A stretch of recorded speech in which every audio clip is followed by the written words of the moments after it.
ఈరోజు మా పెరట్లో కాసిన హార్వెస్ట్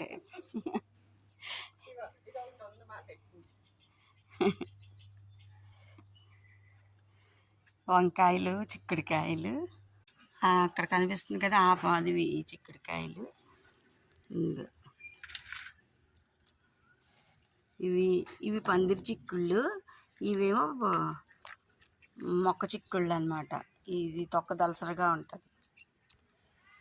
ఇంక చూసారు కదా వంకాయలు ఆన్లైన్లో తెప్పించాను. ఈ తెల్ల వంకాయ విత్తనం. ఈ తెల్ల వంకాయల లావు వంకాయలు కూడా ఉన్నాయి, పొట్టు వంకాయలు. ఆ విత్తనం ఇంకా వేయలేదు, వేస్తాను. అది ఇంట్లో మేము వండుకోవడానికి సరిపోతాయి ఈ కూరగాయలు. కోతులు రాలేదు కనుక ఉన్నాయి, కానీ కోతులు వస్తే ఈ